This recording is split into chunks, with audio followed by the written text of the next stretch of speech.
Inisip ko na lahat ng mga kababayan natin, pamilya, na gumagamit na hindi sobra sa 230 kilowatt hours. Let us assume that per kilowatt hour ay 15 pesos. Yung 230 kilowatts, Mr. Secretary, times 15, that's only 3,450 pesos. Pag minultiply mo yun sa 5.5 million families, that will only be between 17.5 to 18 billion.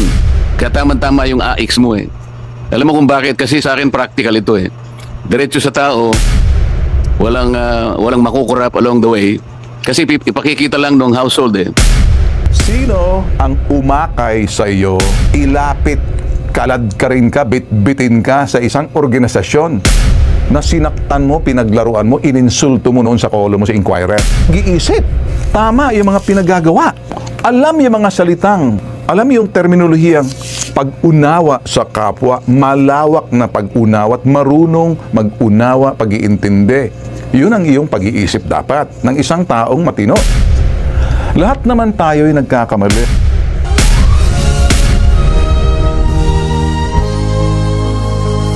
Sino kaya yung sinisermonan dito ni Ben Bitag Tulfo? Yan ang pag-uusapan natin sa video na ito. Pero syempre, bago tayo magsimula, bati muna tayo sa ating mga subscribers, mga viewers, mga silent viewers, at syempre pa sa suki nating mga commenters dyan sa baba. Shoutout po sa inyong lahat. Kagaya ng sinasabi natin dito, napakaganda ng pag-uusapan natin ngayon sapagkat kagaya nung napanood ninyo, sino kaya ang pinatutungkulan ni Ben Bitag Tulfo doon sa kanyang video? At syempre pa, may good news tayo sapagkat yung sinasabi ni Senator Dante Marcoleta na ililibre niya yung kuryente, talagang nagtatrabaho na ito. Tinatrabaho niya na hanggang sa ngayon. Kahit gumawa na siya ng batas, gumagawa pa rin ng paraan para tumaas yung mga magiging benepisyo na makukuha ng mga karaniwang mamamayan. Pilipinas, ano na? Yan ang pag-uusapan natin sa video na itatanghal natin sa araw na ito. Pero bago tayo magsimula, syempre, bati muna tayo ng isang magandang umaga po, Luzon, Visayas at Mindanao. At syempre pa sa mga kapatid natin, mga kababayan natin na nasa iba't ibang panig ng mundo. Magandang umaga, magandang tanghali, magandang hapon, magandang gabi po sa inyong lahat yan. Kamusta na po kayo? Nandito na naman po ang inyong lingkod, Boss Rick, ang Pilipinas. Ano na? Kaya mga kapatid, mga kababayan at mga boss, ano na? Mag-comment kayo dyan sa baba pagkatapos natin mapanood ang video na ito. Eto na, ipapakita natin dito kung sino ba talaga, aalamin natin kung sino ba talaga itong pinagsasabihan, pinagagalitan ni Ben Bitag Tulfo. Mas maganda panoorin natin, Boss Ben. Sino ba yan? Eto na. Sino ang umakay sa iyo, ilapit, kalad ka rin ka, bit-bitin ka sa isang organisasyon na sinaktan mo, pinaglaruan mo, ininsulto mo noon sa kolumn mo sa Inquirer? Giisip. Tama yung mga pinagagawa. Alam yung mga salitang, alam yung terminolohiyang pag-unawa sa kapwa, malawak na pag-unawa at marunong mag-unawa, pag-iintindi. Yun ang iyong pag-iisip dapat ng isang taong matino. Lahat naman tayo'y nagkakamali. Wala pong perpekto sa mundo. Kita mo yun, nabanggit ako 2 beses ni Senator Marcoleta.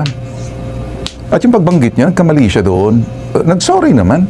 Eh, may nainggit ata na pangalan ay Ramon. Sana sa kanya yun. Eh, napunta sa akin. Sinaloko na.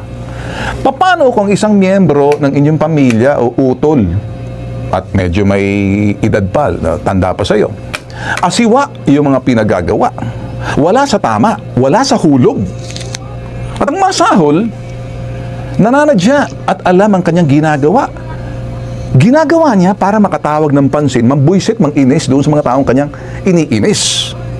Meron akong ganyan sa taong pag ako kinante, pero may mga oras mo lang gagamitin yun, wag yung lagi-lagi.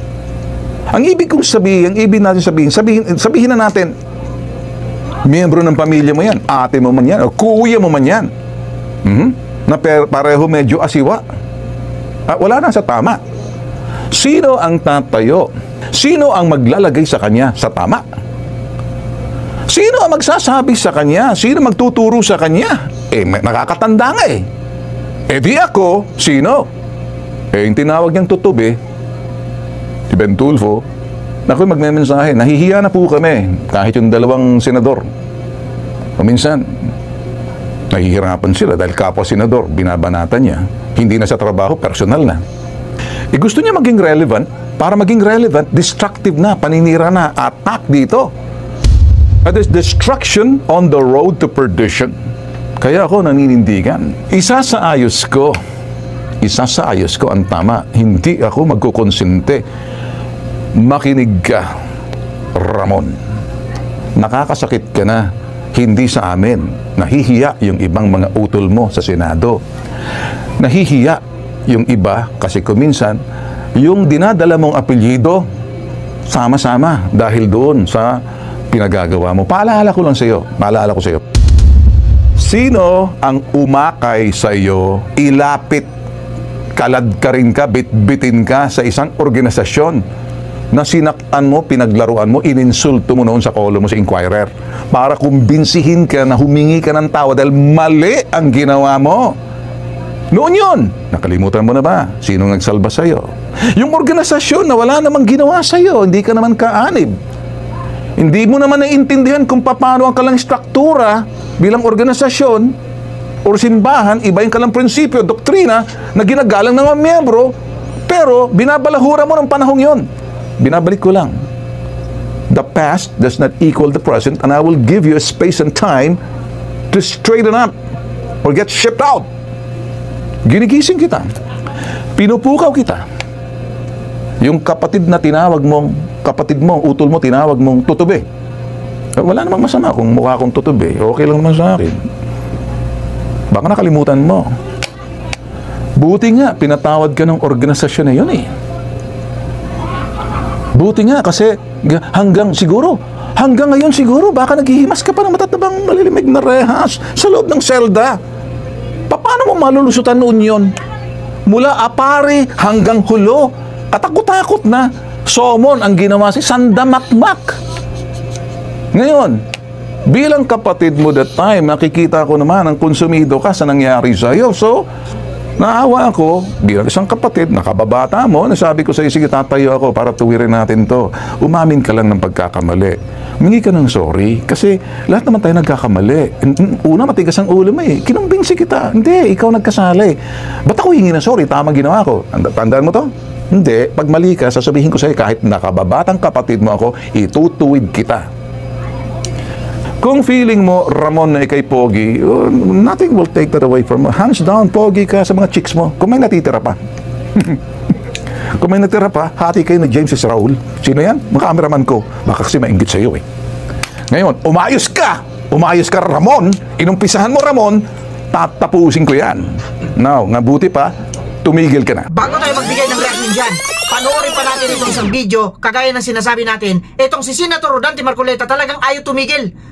Kung paano na gumagawa siya ng batas para maging libre ng kuryente natin. Naalala ninyo, kung matatandaan ninyo yung kinontent natin noong nakaraang araw, noong September 3, kung hindi ako nagkakamali, or September 4, to be exact, na ang kumukonsumo ng 20 kilowatt hour ay magiging libre at yung 71 to 100 kilowatt hour ay 20% ang discount. Eto na ang magandang balita ngayon. Gumawa na naman ito ng ingay doon sa pagdinig ng kanilang komite na pinangunahan ni Senator Pia Cayetano. Imbes na 20 kilowatt hour lang yung malilibre na makukuha ng mga mamamayang Pilipino, syempre dito sa Pilipinas, gagawin niyang 230 kilowatt hour. Bakit? Kasi nga may panukala na ibabalik itong AX at saka itong AKAP. Pero itong AKAP, sabi nila, pag dumating ito doon sa BICAM, kailangan papatayin natin ito, susunugin natin ito. Kasi magkaparehas lang sila ng AX. Kaya itong AX, kung magkano ang budget ito,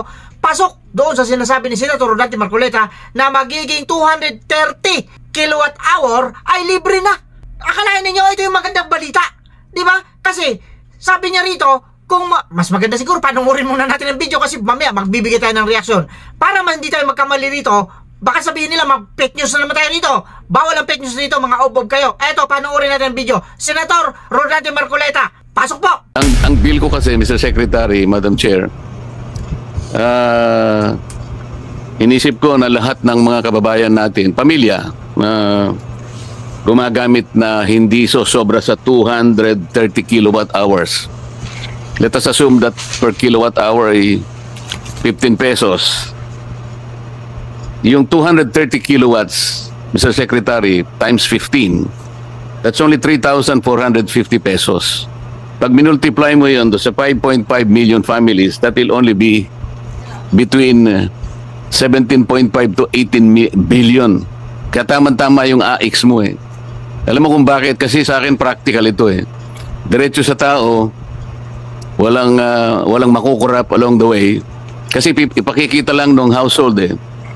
O 250 ng kilowatt hours ang consumption ko, 200 or pababa, lahat sila makukover eh. Ibig sabihin, ang subsidy diretsong pupunta sa pamilya. Covered na covered mo ngayon, walang politikong makakapagpasikat ngayon. Akala mo galing sa bulsa niya yung AX eh. Lalo na yung AKAP. Nangyari ito nung eleksyon eh. Eh ako naman, wala naman akong AKAP nun dahil tinanggal lahat sa akin sapagkat kinalaban ko silang lahat. Wala rin akong AX. Ang mga kalaban ko, napakaraming AX. Ang dami naman. Ang pinakamasaklap, redundant. No? Ibig sabihin, nasasayang yung pera at inefficient. So, I understand that AKAP is not carried over to 2026 because AKAP, for me, is a redundant program. In fact, tinignan din namin yung program niya. Pag titignan natin yung program niya, halos kaparehas din ng AX except for material assistance and psychological assistance. So parehong-pareho lang siya, no? So sayang lang, no, dodoble lang yung binibigay natin at nagiging inefficient siya. So I hope I would get the support of our colleagues. Pag nag-reincarnate to sa BICAM, we will not allow AKAP to reincarnate in the BICAM. Sa napanood nating video na ginawa ni Ben Bitag Tulfo, yung kapatid niya pala yung pinagsabihan niya rito. Ngayon gagawa tayo ng reaksyon. Pinaalala niya kasi dito sa kapatid niya na tumigil na sa paninira sapagkat gumawa nga ito ng ingay na kesyo di umano itong si Senator Rodante Marcoleta humingi ng 2 billion at nakipagtawaran hanggang sa naging 1.20 million na lang. Di umano. Kasi yun ang sabi niya doon. Ngayon, napunta kay Ben Tulfo na binanggit ni Senator Rodante Marcoleta sa Blue Ribbon Committee. At inamin naman ni Senator Rodante Marcoleta na hindi si Ben Tulfo. At kagaya ng napanood natin, tanggap naman ni Boss Ben Bitag na nagkamali nga lang si Senator Rodante Marcoleta. Pero hindi yan ang pag-usapan natin. Ang pag-usapan natin dito, itong kapatid niya na si Don Ramon Tulfo na mukhang nawawala na ito sa katinuan. Ibig sabihin, matanda na kasi ito. Kung hindi ako nagkakamali, kaedad dito ni PRRD. So ibig sabihin, kung ilang taon si PRRD, malamang ganon din ang edad nito. So ibig sabihin, pagka ganyan ang mga edad, swerte nga, tumabot pa sila sa ganyan at meron pa rin silang kaisipan. Kaya lang, hindi na matino. Kagaya ng sinabi ni Ben Bitag Tulfo na pinaalala niya kung ano yung ginawa dati ni Ramon Tulfo sa isang organisasyon. Alam naman natin kung sino at ano ang tinutukoy ni Ben Bitag na organisasyon. Yan po ay walang iba kundi ang Iglesia ni Cristo. Sapagkat kung maalala ninyo, kagaya ng sinabi niya, binakbakan niya, ginawa niya ng kwento, talagang binalahura niya, samantalang wala namang ginagawa sa kanya itong organisasyon na ito. At maswerte siya dahil pinatawad siya ng tagapamahalang pangkalahatan. Bakit sila napunta ron? Siya na rin may sabi. Galing na rin sa bibig niya, bunganga niya. Binitbit niya ang kapatid niya doon sa tagapamahalang pangkalahatan para humingi ng sorry. Pero nagmamatigas talaga ito. Ayaw niya, Eka, bakit ako manghingi ng sorry? Tama naman yung ginagawa ko. Kaya saludo rin sa iyo, Boss Ben Bitag. At naalala mo at pinaalala mo sa amin yung ginawa ninyong paghingi ng tawad doon sa aming pinakamamahal na kapatid, ang kapatid Eduardo V. Manalo. Hindi namin malilimutan yan. Kaya sana tama yung sinabi mo na binalaan mo yung kapatid mo na si Ramon Tulfo na tumigil na. Kasi kayo, damay-damay. Bakit kayo madadamay rito? Magkaparehas kayo ng apelido. Yan ang sinasabi mo. At hanga rin ako sa iyo at sinabi mong hindi sa lahat ng pagkakataon applicable yung sinasabing blood is thicker than water. Saludo sa iyo. Maganda yung ginawa mo. Kasi nga, binabakbakan niya si Senator Rodante Marcoleta nang walang basihan. Baka mamaya kasi, alam naman natin na si Senator Rodante Marcoleta ay isang kaanib at miyembro ng Iglesia ni Cristo. Baka mamaya ma-connect niya ito doon sa Iglesia ni Cristo. Kaya yan ang iniiwasan ni Ben Bitag Tulfo na mangyari. Kaya ang ginawa niya, tama yung ginawa mo, boss, na patigilin mo yung kapatid mo sapagkat mukhang nawawala na ito sa hulog. Intindihin natin na matanda na ito. Alam naman natin, pagka matanda na, paulit-ulit na lang sinasabi niyan at kung saan-saan napupunta, yung mga sinasabi niya na wala namang basihan Naalala ninyo, pag may mga kasama kayong matatanda, pag nagsasalita dyan, hindi nyo na pinapansin yan. Kasi sinasabi na lang natin, matanda na yan eh. Hindi niya na alam yung kanyang sinasabi. Ang hirap dyan kung lasing pa. Matanda na, lasing pa. Mas lalong hindi mo maintindihan ang sinasabi niyan. At mas lalong hindi niya alam kung anong sinasabi niya. With that, dyan sa ginawa ni Boss Ben, Bitag Tulfo, maganda yan. At kaya natin na i-content dito sapagkat nagustuhan natin yung ginawa niya. Naging patas siya rito sa kanyang reaksyon dyan sa nangyari nga sa kanyang kapatid na kuya niya ito, si Ramon Tulfo. Ngayon, ito yung pinakamagandang balita sa lahat. Kagaya na sinasabi natin kanina at kagaya ng napanood ninyo na ipinipilit ni Senator Dante Marcoleta na yung dating 20 kilowatt hour lang ang magiging libre. Ngayon, magiging 230 kilowatt hour na ang magiging libre. Kung ito total ito, halimbawa, nagko-consume kayo ng 230 kilowatt hour sa isang buwan. Tapos, kunyari, assuming na 15 pesos per kilowatt hour ang bayad nito, i-multiply nyo yan sa 15, lalabas dyan 3,450. Yan ang magiging libre at napakagandang balaki nito sapagkat direkta. Kasi nga, subsidize ang gagawin nito. Gobyerno ang magbabayad, hindi malulugi ang kumpanya ng elektrisidad kasi binabayaran. Babayaran ng gobyerno para sa mamamayang Pilipino na kumukonsumo ng 230 kilowatt hour below. Ibig sabihin, maximum na yung 230. Malaking tulong na yan. Kayo mga kapatid, mga kababayan at mga boss, ilang kilowatt hour ang nagagasto ninyo? Without aircon siguro, without refrigerator siguro kaya ito, 230 kilowatt hour sa isang buwan. Pasok na pasok sa banga, 3,450 pesos. Siguro kahit may aircon, basta limitado, pasok pa rito. I-check nyo na ang inyong mga bill sa kuryente kung papasok ba kayo. Ngayon, kung lumagpas kayo, mag-control na kayo pagdating ng batas na ito sapagkat ang sabi diyan, pagka na-reincarnate yung akap doon sa BICAM, talagang ititigil nila. Kasi magkaparehas lang.